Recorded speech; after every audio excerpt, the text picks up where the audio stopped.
question to you, Joseph Kotrie-Monson. Let's kick off with you. There's been, I want to talk about arrests when it comes to these eco people, if you like, doing what they feel they need to do to alert people to climate change. I personally don't think art gallery, climate change. In the US, there's been arrests outside Kamala Harris's place, I think because she talked about fracking. And when we get Mark Schnapp, we'll be talking about that and how the law treats them. What are your thoughts on this? I mean, how do you defend, because you're a defense lawyer, somewhere there's a defense lawyer having to defend them. I mean, I'm scrabbling to think what line of defense you might give. So what are your thoughts on this? Well, every case is fact specific. We start with what the prosecution can prove. We start with the allegation. Listen to my client's side of the story, not plugging my professional services here, Trisha. Good afternoon, as always. Good afternoon to everyone at home on the move. But you approach it step by step. Is it my client? Can they prove it was my client? Did my client have a valid reason for doing this or that?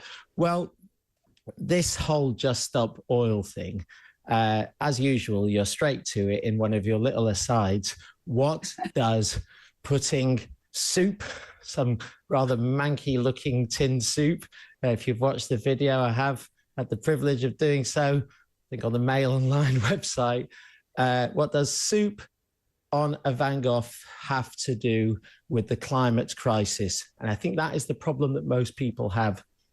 Why is normal protest? Why is marching? Why is not gathering? Why is not gathering and giving speeches in prominent places where people live and people will hear your message? Why is that enough? What makes your message, climate protesters, more special than those people who want to either ban or promote other ideological, religious, any kind of cause that they want to promote?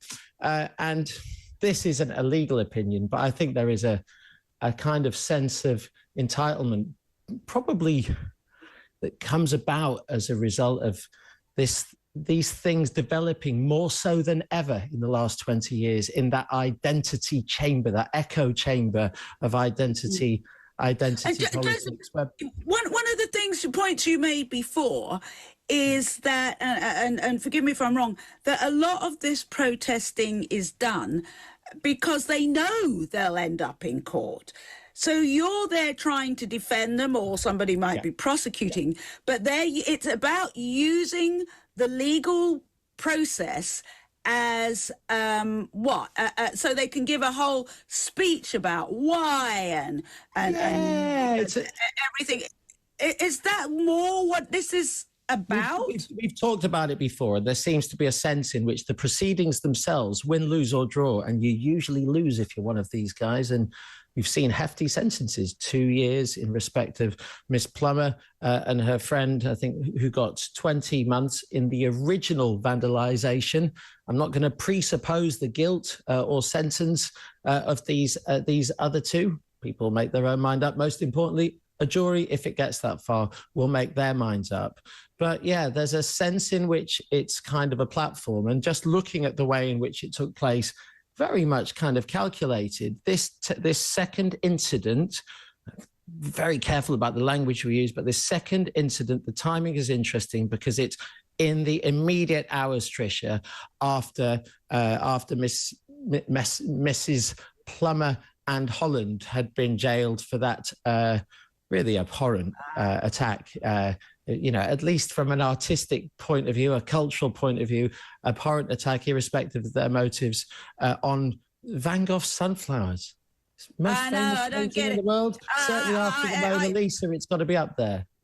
I don't get it. Let's cross to Mark Schnapp in the US. I mean, recently there was a protest outside Kamala Harris's house. I'm guessing because she talked about fracking being okay, that she wasn't going to withdraw from fracking, Mark. Now, eco-protest in the US and the law, Is it treated any differently? Is it a harsher treatment? What's the situation over there? Well, again, it depends. It's not really a question of eco-protests. It's a question of what the person did.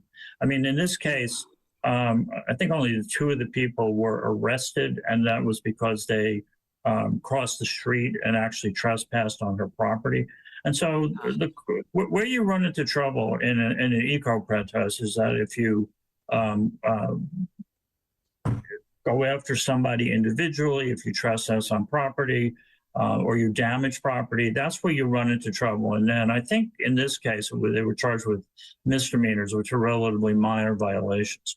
There are other protests. For example, there was a West Virginia mine case where a pipeline was reinstated, where there was felony charges filed against people who were protesting against that. But Wow.